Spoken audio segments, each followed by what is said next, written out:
back there working. They say they may or may not have it. If they don't, what we're going to do is intro an episode with Not a Fan. Probably one of my favorite studies that we've done with the youth in recent years. I think you'll receive a blessing out of it. We thank you for coming out tonight. I'm going to run through the bulletin really quick so we can get started. Of course, there are Sword Creek Community Baptist Church fundraiser. The quilt bingo is October the 11th at 6 o'clock. That's this Thursday, correct? Yes. Thursday at 6 at the conference center. Make plans to join us. If you didn't have an opportunity to take one of the suckers or get some of the items that they need for that night, see Vanessa tonight and she can get you that. And we can try to figure out through there what we need for that fundraiser. It's going to be a great night. The cornhole tournament, if you haven't marked that, it was originally scheduled for a different date, but it's been rescheduled for November the 3rd. The details will be on the bulletin board outside there. Of course, the teenagers, they've got a big trip planned. They're going to meet this Thursday, October 11th. They're going to leave at 11:30 in the fellowship hall downstairs. The menu's going to be soup and sandwiches. You can come for the fellowship, the food, and the fun. Also, if you'd like to go to Shapley Springs, Miss Mary's got a sign-up sheet on the bulletin board outside the pastor's office. Please sign up tonight because they're going to be leaving on October the 20th. There's just a few slots open for that. Okay, so try to come out and be a part of that. The New Lebanon Baptist Association annual meeting will take place on Sunday, October 21st. That will be at Gethsemane Baptist Church in Richlands. That's at Brother Mark Brooks' church. We won't have a PM service here at Sword Creek that night. Hallelujah Night, which is one of my favorite outreaches that we do, is going to be Saturday, October 27th at 6 p.m. And so if you guys can pay attention to details about that, there'll be more information coming up in the bulletin for you. Our revival kicks off next Saturday night, and I want to encourage you, please come be a part of that. Pastor Lindsay Melton from Judah Church in Bristol is going to start our youth revival on Saturday night at 7. We got several people that are going to do testimony, lots of music for us. So it don't matter if you're youth or old or whatever through there. We'd love to see you out there to support these kids. Our kids, of course, will be performing, doing some things to exalt Jesus Christ that night. So try to put that on your calendar for next Saturday night at 7. Then our revival begins at 11 o'clock next Sunday morning. And I'm really excited about this lineup. Brother Larry Burton's going to be with us on Sunday morning. Pastor Stephen Music's going to be with us from Finney Baptist Church on Sunday evening. The Sunday evening service will start at 6 o'clock. Is that correct, Pastor? At 6 o'clock. Then Monday, Brother Vonley Pruitt from Bethany Baptist Church will be here. That begins at 7. Yeah. Okay. Tuesday night at 7, Brother Kyle Kitchens, pastor of Bethel Baptist Church will be here. And then Wednesday night, Brother Shave from Harmon Memorial Baptist Church will be here at 7 o'clock also. So, kind of be a part of that. We're so excited. We think God's got a great message for us that week. Pastor and I were talking today and just how God works things out, even in the chaos of life. And this afternoon with our Bible study, it's a little chaotic, but that's okay. We're going to roll on in and we'll let the devil take control. But let's open tonight's service in prayer. I'm going to ask Brother Mitchell if he'll stand and open us, and then we'll get started. That's right. Dear Heavenly Father, I thank you so much for blessing us with another beautiful day, God. And I pray that you please meet all these prayer requests and all the unspoken requests in everybody's heart as well, Lord. You know everybody's going through, God, and everybody's struggling, but dear Lord, I know that you have care of everything. So, dear Lord, I pray please just give everybody the strength that they need, God, and help them come out stronger as well. Pray for us this week, God. Pray for our revival. And I pray please just go on, help us get stronger in you, Lord. Thank you so much for this day. Pray for the pastor, God. And just help us meet us. Amen. Let me answer this for you. So how are we on Andy? Still working on it. They're still working. If they can get Andy up and loaded together, we'll get that up. Like I said, Chantel's internet line was cut. Brother Teddy called me earlier and said, hey, Matt, we can't get internet, so we can't stream it. We weren't able to find a disc of the actual episode, but we'll come back to that. But tonight from there, we're going to go ahead and start a little study. Brother Kyle Idleman is the teaching minister at Southeast Christian Church in Louisville, Kentucky. He's also a regular guest speaker in many regional national conventions and has a really, really powerful message in his book called Not a Fan. We did this 2 years ago with our youth and received a real blessing from it. So tonight, we're going to intro that. And I would ask that you just kind of, in any type of Bible study, whether it's Andy, whether it's Not a Fan, You get more out of it when you participate, and it is a participation type of thing for us. So we're going to go through that first episode of Not a Fan, and we'll get into God's Word tonight. If they get the loaded goat up there, they're back there working diligently. We'll just play the loaded goat. If they don't, we'll get back to that after revival. Vanessa, are you ready? Whenever you are. Let's do it.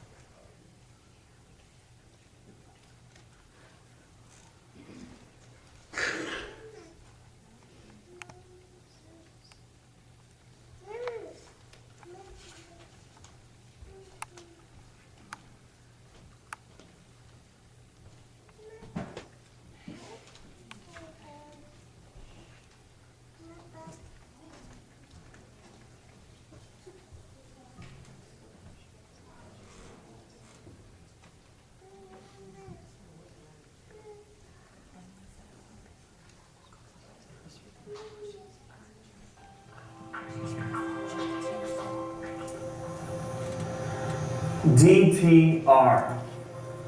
My guess is that most of you know what those initials stand for, but if you need a little help with this, let me give you a hint. Alright, if you're a young man and you're in a relationship with a young lady, then the initials DTR, they're probably enough to strike fear into your heart. Many young men dread what's known as the DTR talk. It makes them uncomfortable, so uncomfortable that they will only use the initials DTR. They won't actually say the words. Is this helping? Getting any closer? And the objective for many young men is to postpone, to run away from, to put off the DTR talk for as long as possible. In fact, many of them are so afraid of the DTR, they will terminate a relationship when they sense the DTR talk is imminent. Now, do you know what DTR stands for? Here it is. Define the relationship. It is that official talk in a romantic relationship where you determine the level of commitment. You define where the relationship stands and you decide, is this thing going anywhere? Is it casual or is it committed? I remember, true story, I remember going on a date with this girl in high school. First date, we sit down for this meal and she tries to have the DTR talk with me. The DTR. On the first date, I got out of there PDQ. That's all I remember. I just ran away. But I'll give you this. There does come a point in a relationship where it's important to define where things are, to see if they've moved past infatuation and admiration and they're moving towards deeper devotion and commitment. Now here's the thing. How you feel about the DTR talk is determined by how committed you are to the relationship. If the relationship is one of convenience, and that's kind of the way you want to keep it. I mean, if it's just kind of this casual weekend thing, then you're going to feel pretty uncomfortable. You're going to feel pretty anxious going into the DTR talk. You don't want to define that relationship. You want things to stay the way they are. But listen, here's what I want to ask you to do. I want to ask you to define the relationship between you and Jesus. Specifically, if we could, let's frame up that conversation by answering this question. Are you a fan or a follower of Jesus? I think that question really helps define where things stand. A fan is defined as an enthusiastic admirer. And a fan of Jesus, they might know the Christian bands. A fan may come to church every week. A fan may open their Bible and take notes. A fan may say grace before the meal. A fan may have a Jesus fish on the back of their bumper. They may make their ringtone on their phone a worship song. But that doesn't necessarily mean that they are a follower. And so here's what a fan will do. A fan will find a seat in the stands and they will cheer for Jesus. They will come on the weekends and they will sit in the bleachers and they will cheer. And as long as the season is going well, they'll cheer for Jesus. But if things start to go bad, right, if there's a few losses along the way, then what you'll find is that the bleachers empty out and many of the fans go home. See, fans want a relationship with Jesus. They just want it on their terms. And so they want to follow Jesus close enough to get all the benefits, but not so close that it requires any sacrifice or commitment. What they're looking for, I think you would call a no strings attached relationship. Or you come on the weekends, you sit in the bleachers, you connect with him from time to time, but it doesn't really mess with your life. It doesn't really change anything. I saw this report a number of years ago on what they called the new vegetarians. Okay, so these new vegetarians were younger people who called themselves vegetarians, but they still ate meat a lot of the time. And they interviewed this girl, her name was Christy, and she said, "I'm a vegetarian, but I eat bacon." That's what she said. "I'm a vegetarian, but I still eat meat and bacon." Well, isn't a vegetarian by definition someone who doesn't eat meat? And isn't bacon considered a meat? So how can she call herself a vegetarian? See the problem? And so the real vegetarians got upset with the new vegetarians. They said, "Look, you need to change your name. Call yourself something else, but don't call yourself vegetarians if you're going around and ordering bacon." And so the new vegetarians, get this, they came up with a new name for themselves, and here's what they call themselves now. Flexitarians. Flexitarians. They don't eat meat unless they really like it, unless they really want it. Kind of like that. I mean, by definition, I'm a flexitarian. I don't eat meat unless it's being served. Yeah, they don't eat it. And the problem is they were calling themselves vegetarians, but it didn't reflect what they were committed to, and that's what has happened. For many people, they call themselves followers of Christ. They call themselves Christians, but it doesn't really reflect their commitment to Christ. They're not actually trying to follow Jesus. And so what we probably need is a new name. And so I think fan works. Fans of Jesus. Just enthusiastic admirers. The deal is, though, Jesus was never really interested in fans. He wanted followers. And in Luke 9:23, Jesus defines a follower. And here's what he says. "If anyone would come after me, he must deny himself, take up his cross, and follow me." So followers deny themselves. They take up their cross and they follow him. And that's how Jesus defines the relationship he wants with you. My concern is that all too easily, a church can become a stadium full of fans instead of a community of completely committed followers. All too easily, it can become a place where people gather together and cheer for Jesus on the weekends, but at work, at school, in their homes, in their neighborhoods. It doesn't really have much impact. And so many of us approach our relationship with Jesus that way. We don't mind making some minor changes in our lives, but the thing is, Jesus wants to turn our lives upside down. We might be fine with him doing a little touch-up work. Jesus wants complete renovation. We come thinking tune-up. Tune-up's fine. Jesus is thinking overall. We think what we need is just a little bit of a makeup job, but Jesus is thinking makeover. We think a little bit of decorating is required. He wants a complete remodel. You see the difference between a fan and a follower? So I got this email a number of months ago. It was sent to me from a person on our church staff who takes care of church membership records. Her job is to just keep track of who are members and who are no longer members. Anyway, she gets this email from someone who was a member, and they said, "I don't want to be a member of your church anymore." And the only reason they gave, the only thing they said, is, "I don't like Kyle's sermons." Well, that begs for some explanation, right? I wanted to know about this person. I checked the name and address to make sure, it wasn't my wife. That would have been a problem. That was clear there, and so I just picked up the phone and I called the person, didn't know him. And when he picked up the phone, I said, "Hey, this is Kyle Eidelman. I understand you're leaving the church because you don't like my sermons." And it's caught him off guard. I mean, there was some awkward silence, and then he kind of started rambling, trying to explain what he meant. But somewhere in his lengthy explanation, he said something.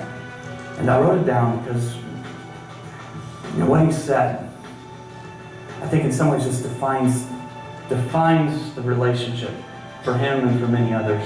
And here's what he said. He said, "Whenever I listen to one of the sermons, I feel like you're trying to interfere with my life." You hear what he's saying? I'm fine coming to church. I'm fine sitting in the bleachers and being in the cheering section for Jesus. That's all well and good.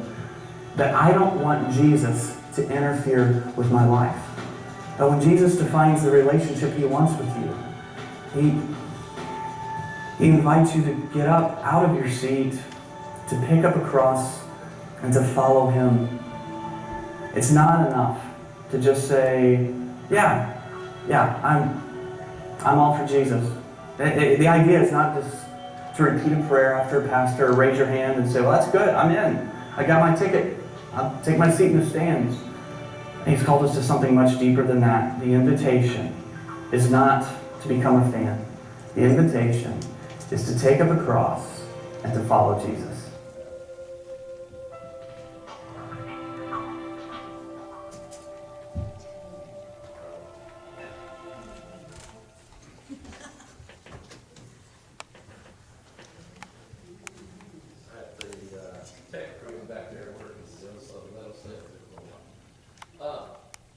What do you think? Yes. Maybe we didn't need the logo gift tonight. Maybe as a church body, we need to figure out what we're doing here. If we're fans or if we're followers of Jesus Christ. Tonight, through there, Kyle introduced the idea of what it means to be a fan. Now, I had this on, and I thought, well, I'm going to change. I'm going to put, Brandy said, no, if you're going to do not a fan, wear that. Because all you that know me know I love God's team, the Clemson Tigers. Right? Okay? I am a ultra fan. I follow them. My mom thinks that they come here and preach at our church for revival. We're about that close. But it's a completely different idea for some Christians and some believers. Okay? It may be something that others have already wrestled with, but at first, being a fan sounds like a great thing for Jesus, right? How many of you have the Jesus foam emblem on the back of your car? Okay, yeah, we put them on everything. The youth trailer's got several through there, right? So when we roll down the road, you got that little fish, the sign through there that means Jesus on the chrome on the back of our youth trailer. I like to dress it up like it's a NASCAR thing, right? You like to, was it a church or a NASCAR? But we like to chrome it out because we're fans of Jesus. We want everybody to know that we love Jesus, okay? So when we pull out in front of you and that thing, you're like, oh, those terrible Christians. But when it comes to having a relationship with Jesus, being a fan means that we're falling short of what Jesus intended for believers. We're not meeting the mark of what Christ meant. Fans miss out on the true calling that Jesus Christ has for them. When we did this study with the youth a couple of years ago, I think we did it at Winter Retreat with Brother Thomas. And to be a follower of Christ, it requires an intentional commitment that comes at a cost. And that's the problem. Following Christ costs you something. It's not. It rolls off the tongue really easy. But to be a follower costs something. To be a fan costs you nothing. Okay?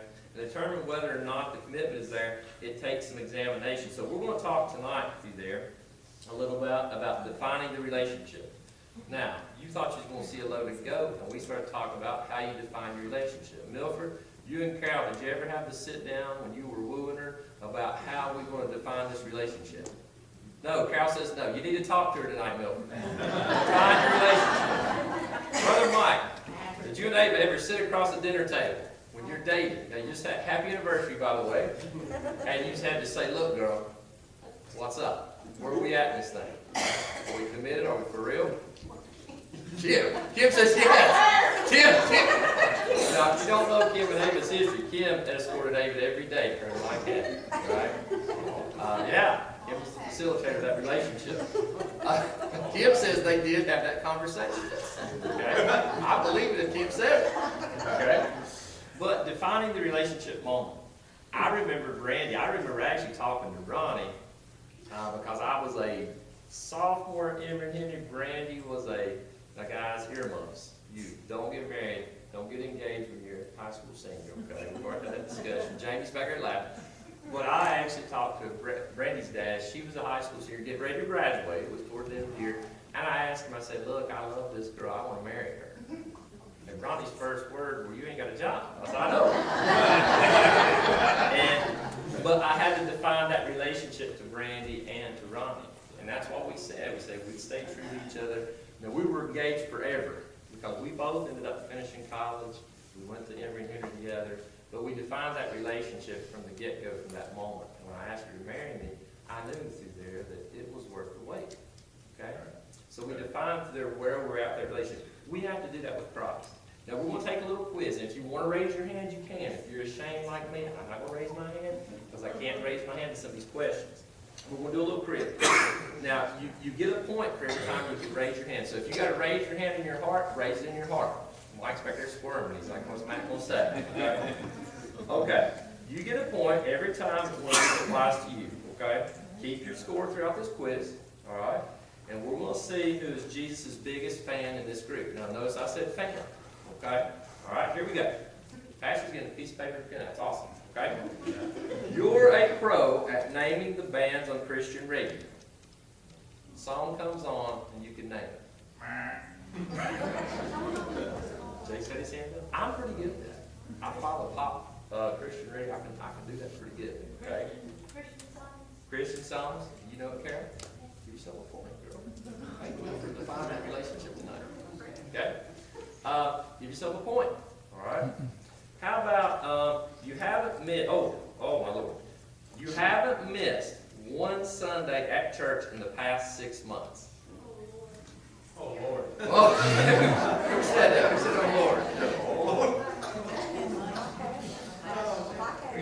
You gotta give yourself a point. Keep your score. Keep your tally. Okay? Oh, here we go. Here we go. You have somebody that raised their hand. You have a Jesus fish sticker on your car. Jesus fish sticker, the emblem, representing the Hebrew Israel for Christ. Okay? So you get a point. Whoever said they had that, give yourself a point for that, okay? All right? Here's a good one. You carry a Bible in your car to your job site, wherever you go.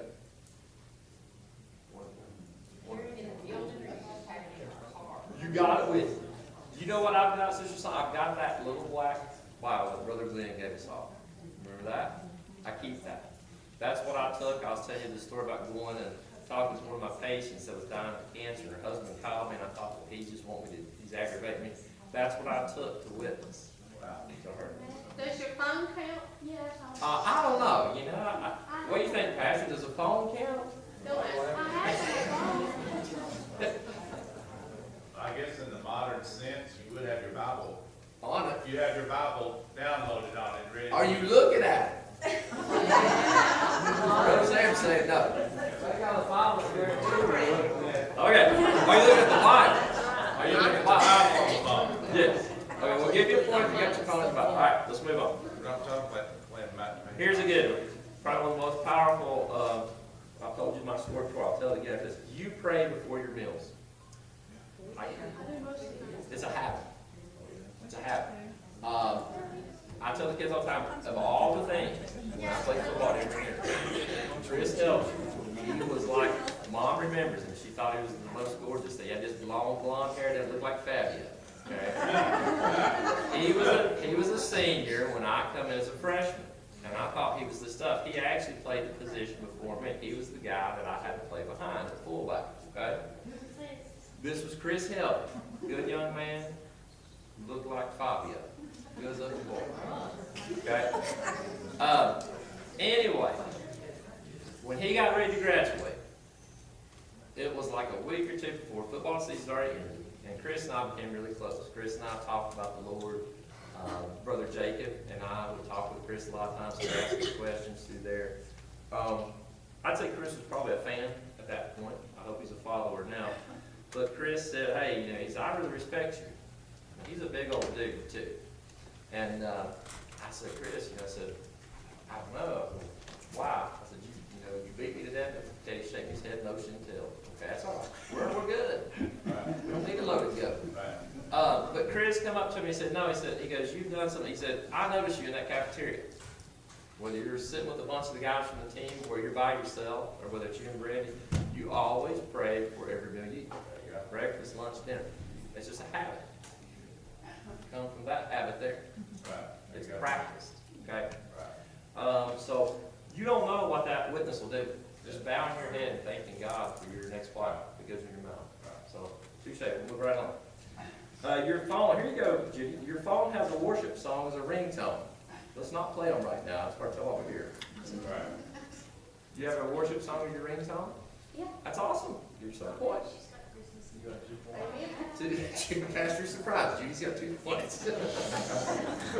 You open, here's a good one. How many you got? You open your Bible and take notes during sermons. Yeah. Pastor, Starlene. Now listen, when you stand, listen more. When I stand up here, I know who's sleeping. I know who's listening. I know who's like, shut up, Matt. Okay?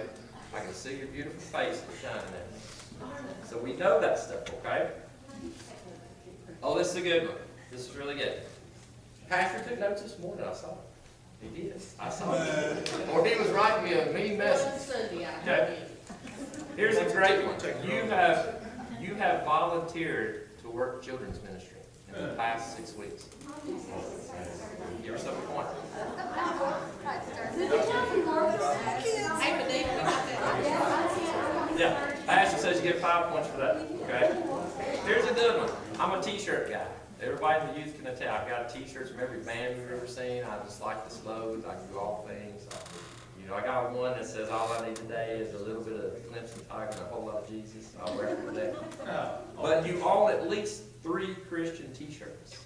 You guys, I know you youth on because we've had more than that. Katie's got one on tonight. She's got a month. She says she's got 7. Here you go. Here's one. You've been called Jesus Freak or any other Christian nickname at work or at school. Anybody ever been called something? Wayne? Is it repeatable, Wayne? What would you call it? Fanatic. Fanatic. That's good. That's great. Anybody else? Anybody else a fanatic for Jesus? That's great, Brother Wayne. All right, how'd you do? All right. If the measurement of our success at seeking Jesus was this quiz, some of us would feel pretty good about ourselves. If you're like me, I feel pretty bad about myself. But it isn't actually a quiz, it's actually a Christian report card. Being a follower of Jesus is so much more than these things. It's so much more. We're all at different points in our walk with Christ, and we're not here to bash anyone who would consider himself or herself a fan. That was one thing we said clear with the youth, because a lot of the youth, when we said, hey, you know, we just want to define this relationship with Christ, and are you a follower of Jesus or are you a fan of Jesus? We wanted to make a clear distinction between them. And maybe tonight, maybe you're in the fan stage. Maybe you're a committed follower. I don't know. That's only a question you and Jesus can answer tonight. But we also want to grow beyond the place where we're being just a fan. And it is the acceptable place to stop growing. Being a fan through there means that we can progress further with that relationship in seeking Christ. We can go further. We can go beyond those boundaries. We want to move from where we're into being a truly committed follower of Jesus Christ. All right, let's talk about what that looks like. How many of you are already familiar with the concept of the DTR conversation? We just discussed that. Defining the relationship. Defining the relationship with Jesus Christ. Have you ever had a defining the relationship moment with someone? I told you about mine and Brent. Anybody else? Thomas Harris. Tell me what went down at the football field Saturday after the game. Give your testimony of what happened with those parents and that young man. Well, we had a young man who had some issues with some things that went on during practice. That young man brings his father and his father's new wife into the mix. Fathers won't know what's going on. He's hearing all this from his son. This guy, he's even accusing the coaches of pushing him at that point, picking him up, pinching him, that kind of thing. Young man comes from a broken home, so he's got a mother who is trying to get him to practice when she wants to, and then oftentimes she doesn't come back to pick him up. So we've got a 10-year-old kid here living in a bit of a bad situation, to say the least. And the only thing this kid knows how to do is he's got issues with another teammate, so he blows it big and out of proportion.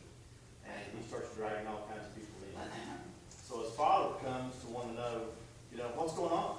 Why is somebody hitting my kid with a helmet? Why is a grown man picking my kid up and shaking him? Well, what happened after that was Matt was able to share the gospel of Jesus Christ with the child and with the dad right there on the field. Yeah. And tell them this is not about what's going on, because everybody knew it was a lie. None of it's true. But he was able to set examples like, respect your mother, even though she doesn't always do what she's supposed to do. Respect your father, he's doing the best he can, he's trying to. And son, don't be a quitter in life, don't quit on Jesus, don't quit on your team. And through all of that, which could have potentially been very bad, what came out of it was the gospel of Jesus was spread on that field to a young man, and I think it may have sunk into him. Amen. If nothing else, I think his father got it, don't you, man? I think so. Right. I think so. If anything, I think it helped them, Brother Thomas, define our relationship of why we're doing what we're doing on that football field. And why we take the time to invest in those kids. So we had to define that relationship for that young man. And that young man through there needs our prayers, and we pray that may be something, and I think through there that the father and the girlfriend, whoever the lady was, I think they received the message of Christ. I know they received the message of Christ. Amen. Because they got that awkward, funky feeling we was talking about this morning, right? Yes. Okay? So defining that relationship of where you stand and why you do what you do and who you stand for is important in any situation in life, okay? Why is having a defined relationship so important in growing a relationship? Now, let's say you're dating, young ladies, okay? You're dating a wonderful Christian young man, okay? And it's about graduation time, all right? And he's getting ready to graduate. He's moving to North Dakota to work on a ranch. I'm just making this up. I'm really good at that. And you're wanting to stay here at home in Virginia. And you got to sit down. So you guys go to Chick-fil-A. Right? We always go to Chick-fil-A as Christians. That's God's restaurant. We go to Chick-fil-A. You get the number one, the classic chicken sandwich, the waffle fries, the Coke. You guys sit down together. Yes. And you say, little Johnny, I know, baby, you're moving, I say, South Dakota or North Dakota? North. You moved to North Dakota, baby. And I know you love them cows. I know you want to work at ranch. I'm here. I'm going to school at Liberty University. And I'm going to be in Virginia. So now, what are we going to do? Let's define our relationship. And John says, well, baby, we take the cows in December to market, and I'm going to fly back in. You say, no, that just don't work. No, I'm just making up stuff now. But you got to define that relationship, don't you? You got to figure out where you stand. Where you stand with that relationship. Now, why is that important in our adult life? Why is it important as a church that we define our relationship together? Anybody got it? I know I gain strength from you. Like I said this morning, going to Bonanza is awesome. I love it. Thank you. And thank you all so much to their pastor. Thank you already, but thank you also. That means so much to us. Thoughts and prayers. But I like to see you stepping out. I like to see you getting out of your comfort zone. I like to see you stepping out for Christ. And when I see that, that is like, oh, it's everything to that's what we want to see you growing. So for me, defining the relationship with each other is I gain strength from it. It means that you're getting something. And your walk, as your walk with Christ grows stronger, that fills you up, doesn't it, Pastor? Right. Exactly. It fills you up. Now, on the opposite end of that, here lately, the devil's been telling me, Matt, I'm trying to define my relationship with Christ by others' walk with Christ. And if others aren't stepping out or aren't what I feel through there, or my thing is I want to make an impact, okay? And when it's time that you don't see people having an impact or being inspired through there for Christ, it's time for me to step aside, okay? And so that's where I'm at. But why do you think? I mean, who would like to say something about, Brother Wayne, why is defining your relationship with your Christian brothers, why is it important for you? Well, it's important to me because similar to what you said, you kind of learn from each other and build and grow when you're with each other. Whereas if you're not with your Christian brothers and sisters, your relationship could fall further away instead of getting closer to. Me? Passion. Power and unity. What's that, Trinity? There's power in unity. Power and unity. How so, Sister Trinity? What makes you say that? Well, if we are united, we can stand, but when we're divided, we fall. Amen to that.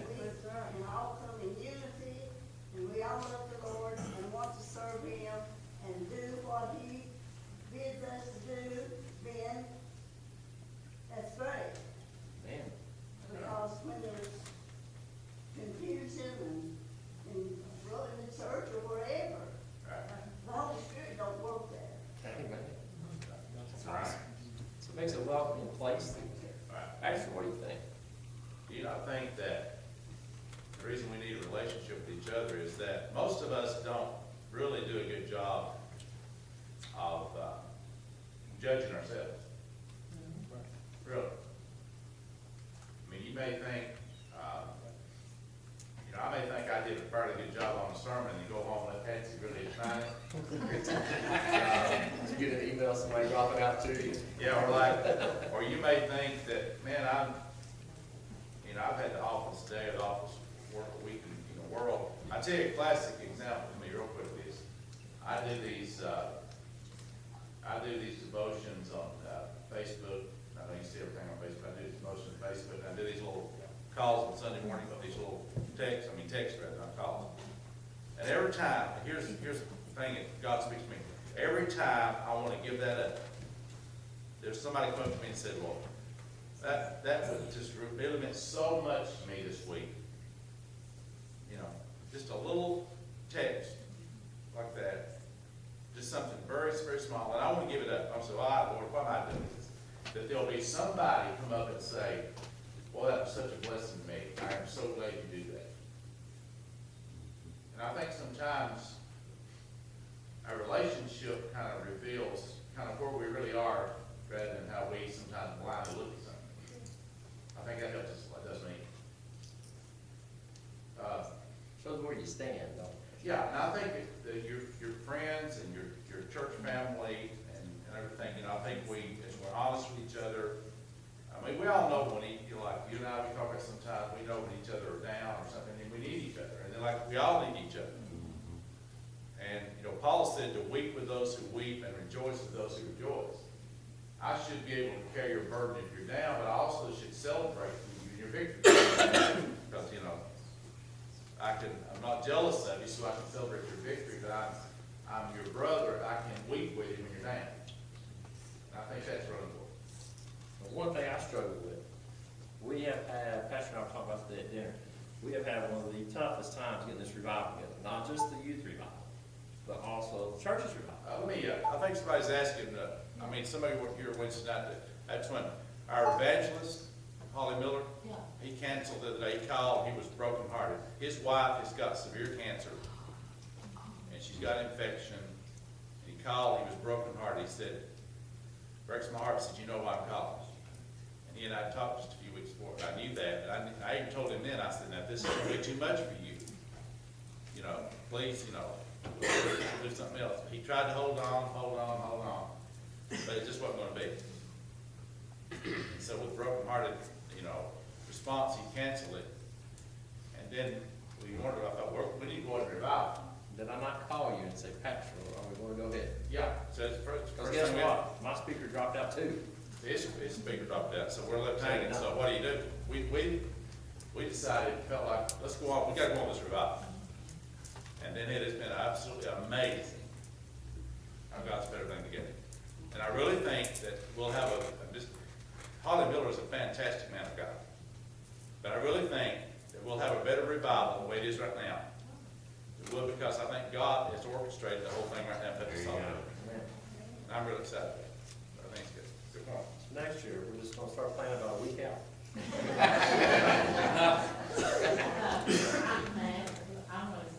It's about that, To go.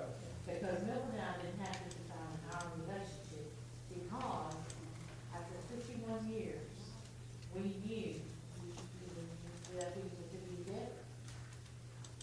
And God brought everything together. Yep. That's the only way to explain it. Yep. He defined it for you then. Christ did. Yeah, that's wonderful. You're saying that. So having a defined relationship moment is so important in growing with Christ, in growing through the challenge. If you will, open up your Bible and turn to Luke chapter 9. And we'll get a passage of scripture. I'll go ahead and read it for us. Okay, so it's Luke chapter 9. We'll go verses 18 through 20. Okay? Jesus Christ. Now, there's a moment of defining the relationship. Okay? But if Jesus Christ was standing here in the audible, in the physical, that we could feel, touch, see, smell, he wanted to define the relationship. Now, you know, you wanted to find a relationship with me, that's one thing, but Jesus standing in front of it, he took that step. Luke chapter 9, verse 18. And it came to pass, as he was alone praying, his disciples were with him. And he asked them, saying, Whom say the people that I am? Jesus, who do people say that I am? Now, you remember these men, they were called. We talk about their calling. They left everything they had. They left their family. They left their jobs. They dropped everything for Jesus. They followed him. Okay? So he wants to know. He's saying, all right, who do people say that I am? Now, they answered and said, John the Baptist. Wrong. Some say Elias. Wrong. Others say that one of the old prophets is risen again. Now, to me, that sounds like even they were a little confused, weren't they? They weren't real sure. Even though he had told them time and time again who he was, they were still a little confused too, weren't they? Jesus, he said to them, "But whom say ye that I am?" Now, that's the big difference in the question. Now, if you look, he says, "Whom do the people say that I am?"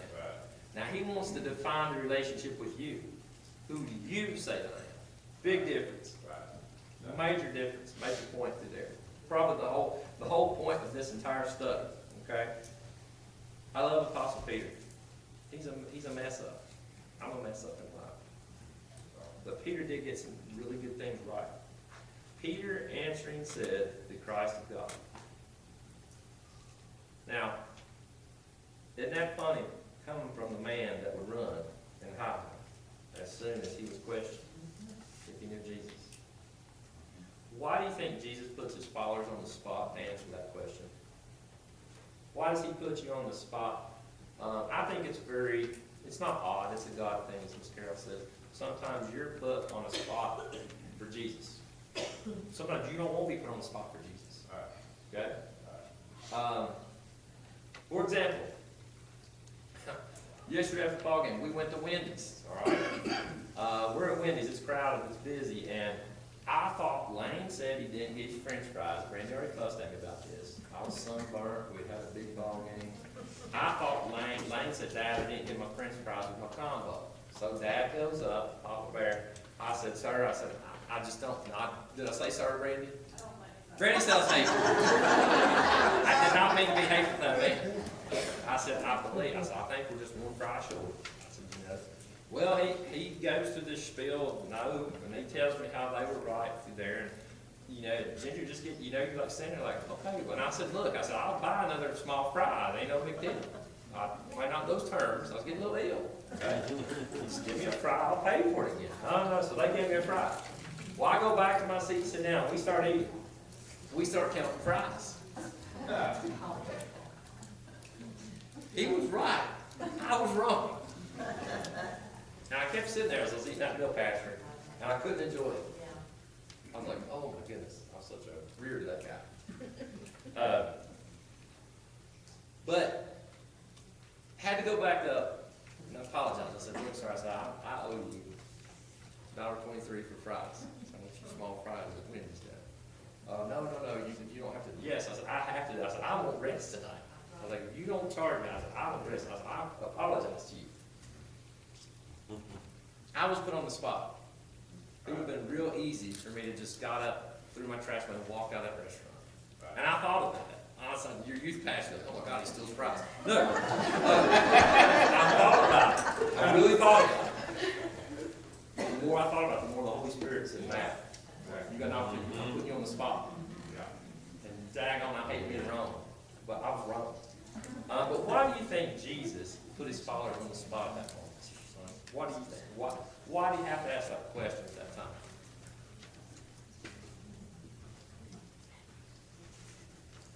I guess he just wants to hear it. I mean, it's like you even said this morning, you want to have that conversation. It's not a text message, but he wanted to know truly what even though he already knew what they thought and who they felt that he was. But I think maybe he just needs to hear it possibly. You know, he wanted them to verbalize it and to speak it out and to let others know, you know, that they could stand up and say he is the Christ, he is Jesus. Reaffirmation. Yes. Because Jesus knew what they were gonna be facing. He knew Peter would be crucified with him. Right. He did. He knew Peter would deny him. He knew, standing in that moment. But I love Peter because he was the one that stepped up and said it. There were 11 other cats that kept quiet. Some of them may have thought that he was John the Baptist. Some of them may have thought he was Elias. Some of them may have thought he was the prophet. Peter stepped up and said, hey, you're the Son of the living God. You're the Christ. Okay? This conversation is recorded in Matthew, Mark, and Luke. What does it mean that it appears 3 out of 4 Gospels? Should we learn from it, Brother Mike? Probably so, shouldn't we? Absolutely. It's repeated, repetition through there. I heard Brother Mike, tell about what you were talking about. It's been several weeks back through there in your Sunday school class about how the Hebrews would recite Scripture over and over. They'd mumble it. Yeah, they do that at the wall typically. And they put the verses on their arms, put them on their head. They would do those things over and over as a repetition, just to show people that they were serious about their walk with God. It was an outward expression in many cases, as the Pharisees we talked about. They weren't truly dedicated, but that's why Christ was saying to these guys, he wants to know that they're dedicated. He wants to know where they stand because they're the guys who are going to be establishing the church, his church, and he knew what they were commissioning for. But those guys, that's what they do. They repeat the scriptures over and over so that they wouldn't commit those sins, that they would hide, rather than saying they're hiding them in their heart. They're expressing them verbally for that reason. Reaffirmation. The term Christian seems to have lost much of its meaning today. It has. It's a widely used term. How would you define what it really means to be a Christian, a follower of Christ? Christ-like. Willing to do whatever he asks you, not knowing in advance what that might be. Did you know he's leading into the next scripture? Awesome. Whatever it takes. That's our little kids pump up song. It's called Whatever It Takes. I don't think it's a Christian group, so don't go download it. It ain't got no words. They talk about whatever it takes, whatever you have to do. And that's what Sister Denise is talking about. Can I give you an illustration? Yes, ma'am. When I was a teenager, I remember loving the Lord so much. So one day I told him, Lord, I'll do whatever you want me to do. Whatever. Did that. Right away, I could feel the Holy Spirit speaking to me and saying, well, would you preach? That had never crossed my mind. But if I'm going to do what I said I was going to do, then I have to say yes, if it comes to that, I will. But when I made that statement, I didn't know what would lie ahead. And it wasn't until I was in my 60s that I actually ended up doing this. But I had to commit back then. You gotta be careful what you tell the Lord. Ask the Lord. He answers. And I've said the same thing. Would your friends agree with your definition? If I have one of your lost friends in here and you said Christ-like, or you said whatever Jesus Christ calls upon you, that you drop you for him, would your friends agree? My friends wouldn't always. Now, I told you I was saved when I was 12 years old in my dad's church. I didn't go to Wednesday night service. I didn't have youth. Most of the time I didn't go on Sunday night the other day. You say amen to that, you tell the truth. I long for those services now. Because I gleaned so much through there from Dad and Brother Walker and what they were teaching. I wasn't all in. I was a fan. I loved to bend down on the knee after scoring a touchdown, or make a prayer in front of a gym full of people through there. I loved that kind of thing. I was a fan. I wasn't a follower. There's a big difference. And so I've had to learn that too. So at that point, my friends wouldn't have agreed, because I was trading what the world had to offer over what Christ had promised and given me. Okay? And so, big difference. More importantly, not just would your friends agree when you say that you are a prophet, would Jesus agree? That's the more important question. Would Jesus Christ agree that you were a follower of him? You drop everything for him? It's hard. We're all pulled. We're all pulled by different things through there. So ask yourself that. Would Jesus agree that you are a Christian, that you are Christ-like, that you are following him, not just a fan of him? Okay? I had that, I can interrupt you, so when I was saved with Discovery Faith, I had this, even then, I had this foul mouth, I could curse with anybody, I mean, What's up, laughing? but I remember, I'd been saved a few days, whatever, and some friends in school, I remember one day, God had saved my soul, he had got my mouth completely yet. I let a few words slip. I remember a friend spoke up to me and said, "But you're a Christian." And that hit like a dagger. It was like, if they had stuck a dagger through my heart. But God used that to say, okay, it's gotta be real. So that was a big lesson for me that, hey, when you get saved, you gotta be different. Everything's gotta change. The walk change. Right? Paul said something in Galatians 2:20, I'm gonna read to you, that really spells out what it means to be a disciple. He says, I am crucified with Christ. Nevertheless, I live, yet not I, but Christ liveth in me. And the life which I now live in the flesh, I live by faith of the Son of God, who loved me and gave himself for me. Sums it up. Him, not me, right? That's it. I was laughing when Pastor said that. Potty mouth and pastors must be a common thing. I used to roll something like that. I told the story on the football field. One of the most, you like these stories? They're true. I got the witness here. I remember hitting Ben Brightville on the sideline for 11. Todd, I'm sorry, dude, I bleed orange. All right? Called the pass, nailed him. Stood over him on the football field on the sideline. Dad, you remember you down at the fence, wasn't it? Don't say what come out of my mouth. It was not nice. It wasn't God bless you, right, Bill? It wasn't. But when I looked up and saw my dad, also my pastor standing there, oh. Yeah, we had the conversation then with that if football was going to do that to me, I had to figure out what was important. Because if it was going to take me away from Christ, it was time to drop it. And so from that moment on, the pastor said, so potty mouth and pastors must be a common trait. Yeah. How much has Jesus interfered with your life? In the past week, has Jesus inconvenienced you? Yes. Anybody? Has Jesus put you in inconvenience? Maybe here tonight. Maybe you're here tonight and you got a million other things to do. Maybe the Steelers are playing right now. I don't know. Has Jesus inconvenienced you in the past week, in the past couple hours?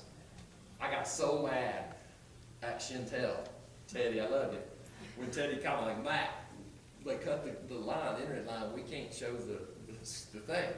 I should have called Mike, because Mike's got the DVDs. So we had Mike to bring that episode in for us. I got so mad. I was like, dang on, you know. And I thought, well, and I even said, didn't I, Brandy? Here's the words of my mouth. I said, doggone it. I said, you try, and it just seems like the harder you try, the worse it gets. I said that. And it had been such a great day after that moment because I was so excited about the loaded goat. Right? But I almost think, well, we didn't need to hear about the loaded goat. We need to hear about, are we following or are we fans of Jesus in this church? Okay? So you with me?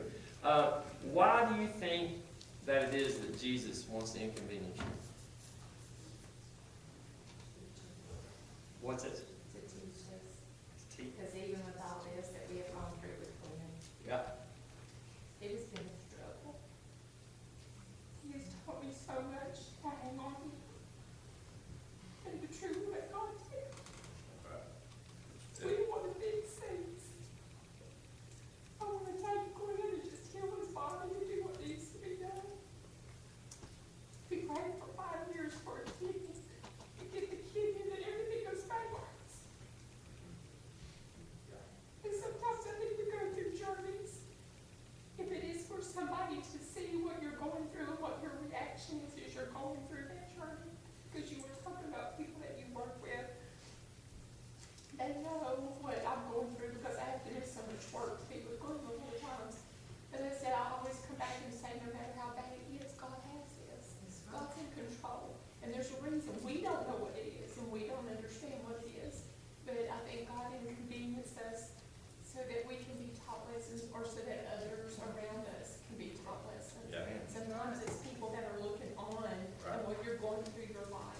and what God has inconvenienced you, and how are you gonna react? And are we gonna be bitter? Are we gonna say, God, you got this? And I thank you for where we're at, and I thank you for where you're gonna take us, but just give us the strength to get to where we're going. Good. But I think a lot of it is just in trying to teach us. Yes. Heard a wise man tell me one time, when adversity strikes, you can do two things. You can be bold, you can be bitter. Right. And I think about you on our prayers a lot of times, because I remember through there when Pastor Arnold sent out the one call about Lynn's getting a kidney. And I thought, oh man, it's gonna be awesome.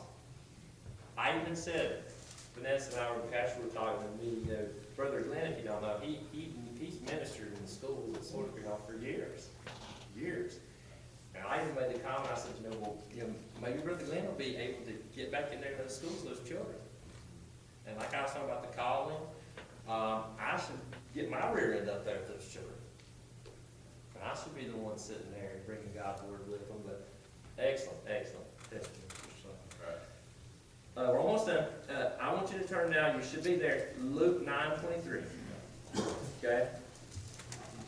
And I'm going to pick up in 22 because I think it's important, and I think we did that. I actually will read through the section there before the transfiguration. So Luke 9:22 starts out with this. This is Jesus talking. He says, saying, the Son of Man must suffer many things and be rejected of the elders and chief priests and scribes and be slain and be raised the third day. Okay? He's talking to his disciples. He said to them all, if any man will come after me, let him deny himself and take up his cross daily and follow me. We'll read again. If any man will come after me, if any man will follow me, let him deny himself and take up his cross daily and follow me. For whosoever will save his life shall lose it. An oxymoron. But whosoever will lose his life for my sake, the same shall save it. For what is a man advantage if he gain the whole world and lose himself or be cast away? For whosoever shall be ashamed of me and of my words, of him shall the Son of Man be ashamed, when he shall come in his own glory and in his Father's and of the holy angels. Powerful section. Pastor, what does it mean? What does it mean? What does that mean? How is that defining following Jesus? Well, I think that, in the truest practical aspect, it's like, if the will of God clashes with my schedule, which one am I gonna do? I think that's really, to me, personally, Yeah. if the will of God clashes with the will of what I want to do, or my schedule is, or my plans, what am I gonna do? I think that's the point where you deny yourself. See, I didn't think you had a life. Yeah, really. We were, Brandon and I were talking, I was like, yeah, well, we think, well, Pastor, he's gotta be here. He's gotta be here at church all the time. Right? That's what he does. He's a pastor through there. When Thomas told me that you run around the Oaks, I was like, Pastor Arnold does? It's like, he runs around the Oaks through there? It's like, and we're getting video of you when you get healed up. We're getting video. But I sometimes forget that Pastor and Miss Patsy, and is it convenient, Pastor, when you receive the 2 a.m. phone call to come to a hospital and somebody's dying? Because I've been there. Hey, I told you through there. I'm the chief among sinners here through there. I've received those things before and thought, well, it can wait, or, his will over mine. Right. Is what it's saying. Yeah. Jesus trumps my schedule. Jesus trumps me. Okay? Excellent. But is there a loss? Is there a sacrifice to follow Jesus? Is there a cost? I would say there is. The world will hate you. I don't like to be hated. Like, I love football, but daggone sometimes I don't want my boys around it. I'll be honest.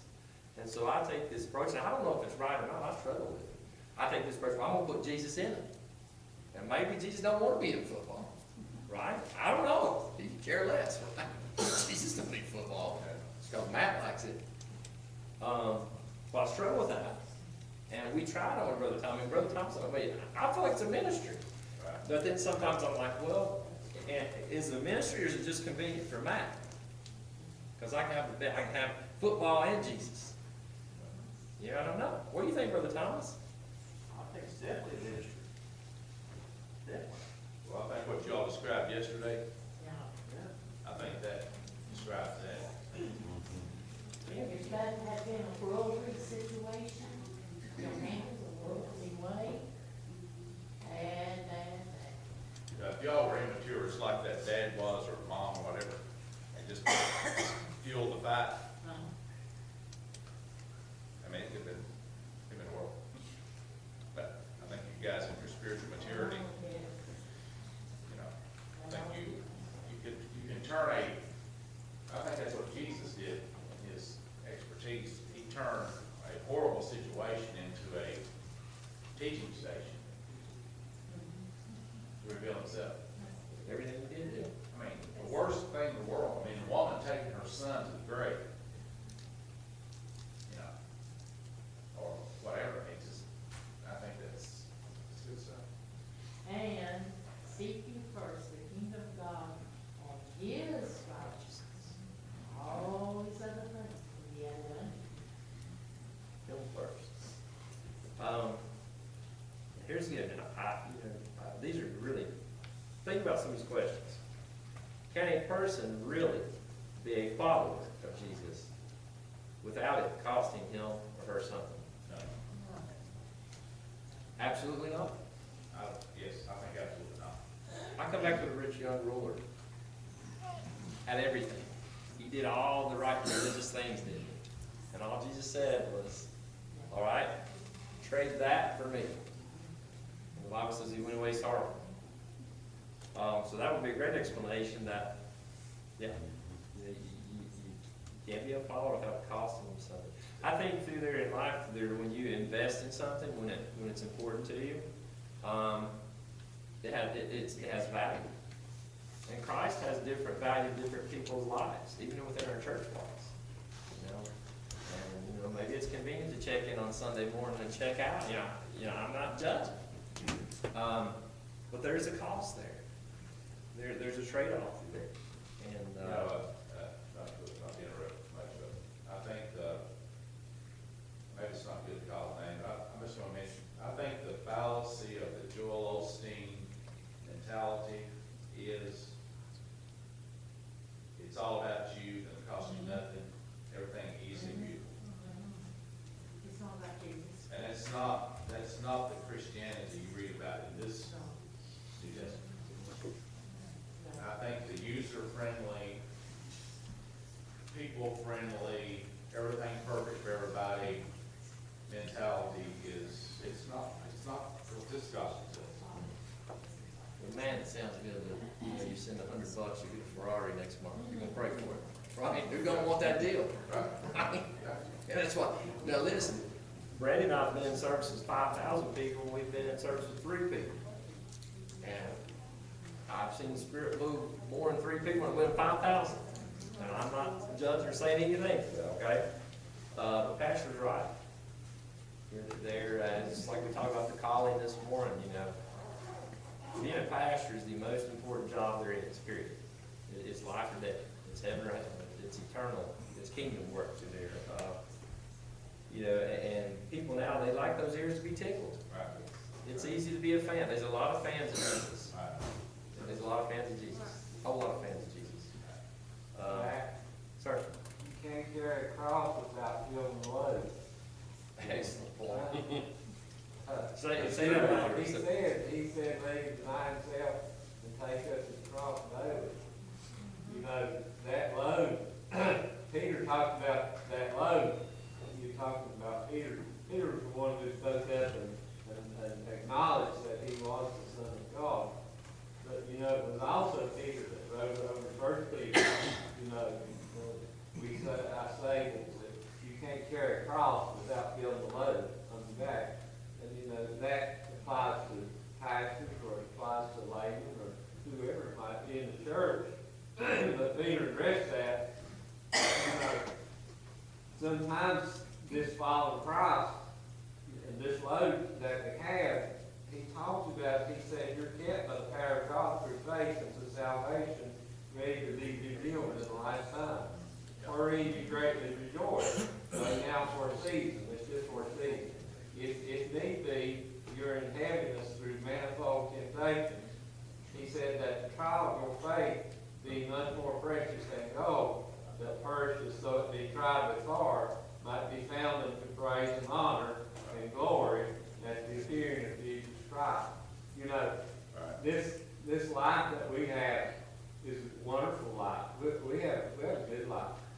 But we have loads that we have to try to carry for the Lord. For me, for some of you, it might be somebody calling you, watching you come. It does inconvenience my life. Because I may have something else I want to do, or maybe even need to do. But, you know, there's been times I said, well, I told Linda, I said, well, which is most important? Right. I've got to put this on the back burner, but I've got to go. That's it. And take care of these people that have called. Why? Because that's part of the load that we carry for Christ in our life. You know, you can't carry that cross without feeling the load. You know, we know that the Lord bears, he said, cast all your cares upon him, for Peter said he cares for you. Well, if we're carrying the cross, Christ knew that we'd have to have a burden. That means we'd have a burden for somebody else. It's not about me, it's about somebody else. Christ always put other people, when he is hungry, when he is thirsty or whatever, he always puts the people that he comes. The Bible says, he always mentions in the Bible that in each scripture, in each story about Christ, that he had compassion on the multitude. You see that a lot as you read. He always put other people. And, in our Christian walk, if we get to the point that we don't put other people above what we want, then we kind of have lost our mission with what Christ wants from us. Yes. Yes. About nobody calling the house when you was in the middle of worship. That's my message.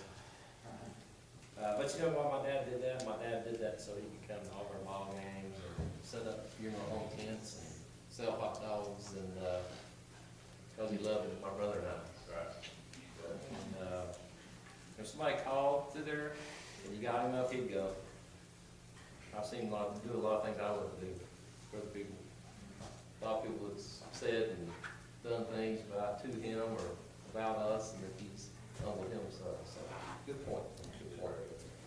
A fan is an enthusiastic admirer.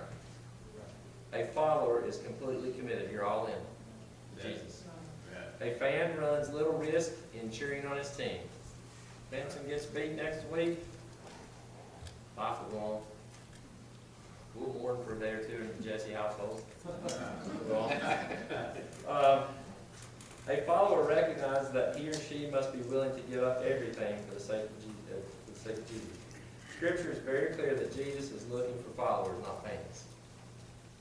Matt, Yes, ma'am. there's something you said about a minute ago that's still troubling me. You said you were troubled about this football thing. May I ask you where you would minister to these young players who love football also? How don't we go to minister to them? Well, that's what Brother Thomas in here talked to me, and you're right. A lot of times, and we talk about grow, and that's what we said in grow. This church will grow outside these walls. People aren't just going to mass it. 450 people that we gave flyers to, or I wasn't there, I didn't get there too late, but the youth gave flyers to Friday night, weren't here this morning. They weren't here, but a seed was planted to there, and we went to them. Right. And they know we love Jesus. Right. And you're exactly right, Miss Carol. I tell my kids all the time, now, don't fire me, just wait till we get done with the lesson after we fire them. I tell them, if Jesus were here on earth, he'd be at Ralph's and Raven preaching. Did they close it? I don't know. He'd go right down to Wilson's ice cream shop. Last time I was there.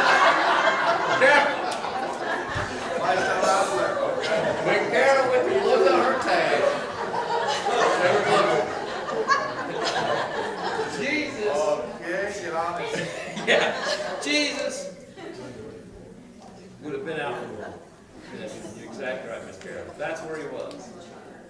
And that's where he was. And you can serve him in a cornfield, you can serve him here. There's importance of here. There's importance of getting reconnected and recharged here. How many of you can't wait to get to church? I can't wait for Wednesday night, Sunday, and Sunday night. I can't wait. I need it. Shoot, revival's awesome. You come every night. I pray you say, I just can't wait. I need to get rejuvenated, recharged today. Scripture very clear that Jesus is looking for followers, not fans. Jesus never sweet talks anyone in order to get him or her to stick around. He never sugarcoated it.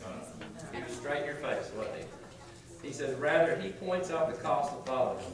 Every believer must take a good hard look at his relationship, a DTR, define the relationship at each moment, and define whether he or she is a fan or a follower. One of my most favorite studies I've ever done with youth, because it challenged me. I love t-shirts. I love to wear. Shoot, I've said stuff come out of my mouth wearing a Jesus t-shirt. Shouldn't nobody hear. I'll be honest. And it makes me. I want you to leave here strengthened. Maybe you are a fan. Jesus loves you. Maybe you are a committed follower. Jesus loves you. If you're a fan, you can become a follower. Okay? If you're a fan, at least you're rooting for the right team. Okay? And so that's what we told you. This study there, I think, is an excellent one. I apologize for the loaded goat. I apologize. You're like, oh my Lord. That's one of those things. And one of those deals. We were ready to rock. Call your Shintel representative, call Teddy tomorrow, say, look, I'm canceling Shintel. No, don't do that. Teddy's got a family, kids to feed.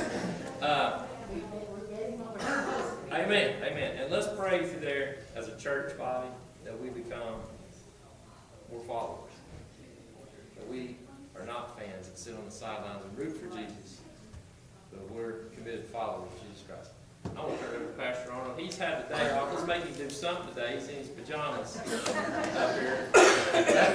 Sure, I don't know. But we love you. We thank you. And God bless you. I pray you receive something. I pray that God was honored by it. You guys let us know. Me and Pastor Arnold, we've already been talking. We're going to do some cool stuff with, we'll get that loaded goat when the internet comes back up, or part of it like CD. But I'm going to let Pastor Arnold say a few words of dismissal. Still, Matthew, appreciate it.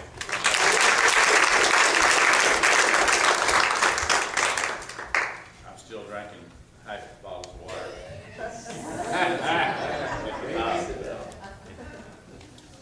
Okay. 2 or 3 schedule things we need to talk about before we leave. Tomorrow, we're feeding the Matney family. 5 o'clock downstairs here. Darlene says we need to have our food here, ladies, guys, whatever. We need to have our food here by 4 so they can get set up. Everything feed this family. I thank you for the offering this morning toward the funeral expense. I don't know how much it was, but what we will do, we'll tally up that offering and make a check straight to Kim at the funeral home, and it'll go toward paying for that funeral. So that's how that will work. I appreciate your help on that. Couple logistics things I need your help on. Revival is next. Can you believe revival is Saturday? Guys, let me talk to the men just a minute. Guys, I'd like to ask your help if we could do just a couple of things. If we could have just maybe a Saturday or an hour or so, if we could just trim a few bushes around the building. Maybe if we could hose this off out here under the drive under, we could just hose that off. Maybe put a little, even just a shovel full of gravel down here. There's a hole down here in the parking lot. I guess it's right here. I'm pointing, which way am I pointing right here? Just tidy up a little bit for revival. Could you help us out? If you guys could talk about that, maybe just, see if we can just tidy up a little bit before Sunday. And everything, and it's going to be great. Something else I'm committing us to do. We have these churches, these pastors are coming, and I'm really excited about it. They're going to bring, for example, Sunday night, Brother Stephen, they're dismissing church to come here. and I'm asking if they have a singer or something, they're gonna share part of our music too. Okay, what I'm asking too is we're gonna have refreshments after every service. Okay, don't look at me like that, like what? No, name of God. No, we're just gonna have like finger food, something real simple, so every night, ladies, guys, you know, bring something, just bring something so we can have a little fellowship. How many of you agree, we rarely have fellowship in the churches? The annual meeting, but really, we're all in this thing together. All right. It ain't us and them, it's us. So I'm committing us to have just finger food, something light every night, starting Sunday night, Monday, Tuesday, and Wednesday. And on Wednesday night, Brother Shay Schrader, they're dismissing their services, bringing their service here on Wednesday night. And if you've never heard, I mean, these guys are good preachers. If you've never heard Shay Schrader, he can shell the corn. All these guys, I like it because they're like two old men and two younger preachers, you know. And I sympathize with one group and envy the other, you know. No, it's going to be good. It's not. I really believe God's going to do something very special. But let's get okay. Let's be good. Let's be good hostesses, and I know you will. It'll be very simple. Let's have something simple each night after we have our service, and it's going to be great. Let's get our people here. Let's get the contacts out. Let's get our lost friends here. Let's try to get our lost friends here. Let's get our lost student friends here. Saturday night's going to be a big deal, and so it's all going to be good. So let's work hard. If you can help us this week in some of these things, and let's get ready, get prepared. Okay, it's great. What a great church you are. Again, thank you. It's been a great day. Patsy and I love you. Matt and Brandon, we all love you. Just thank you for allowing us to serve you. It's a great and high honor. It's a great honor to be in a place where you can serve the Lord to do what God's called you to do. That's a real sweet situation, isn't it, Barry? You know, all of us, you know. It's great to be in an opportunity to serve, to do what God's called you to do. So that's a very special, very, very special situation. So thank you. We love you. All right. Anything else? All right. You can help us on some of those things, guys. If you can talk among yourselves and see if we can get a few things done. Ladies, we'll kind of start, you know, help us get some finger foods here starting Sunday night, and let's all do our best. Okay, let's stand together.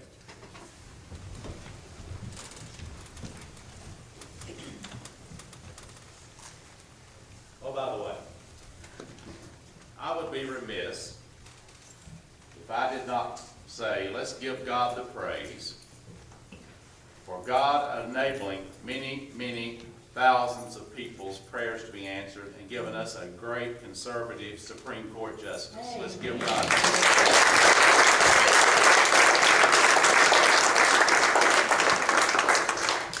God still answers prayer. Amen. It doesn't matter what you hear on television. I want to tell you who's got control. We know that. So let's believe it. And let's know that He's got this. He's got it all. And let's give Him the praise. And let's humble ourselves to let Him do that. Brother Wayne, would you close us? And Matt, would you join me at the door, please? Yes, let's pray. Heavenly Father, Lord, we just thank you for another blessed day that you've given us today, Father. Lord, each day that you do give us is a blessing upon your giving, Lord, and your will. Father, I pray for this church. I pray for the growing of this church, Father. And Lord, I just pray that, as Miss Edna said, that we would truly be a united church, Lord, that we can stand and not fall, Lord. And let us never be divided, Father, and just continue to grow in fellowship and our relationship with you, Lord. Lord, we just ask that you just go with us, that you guide us, and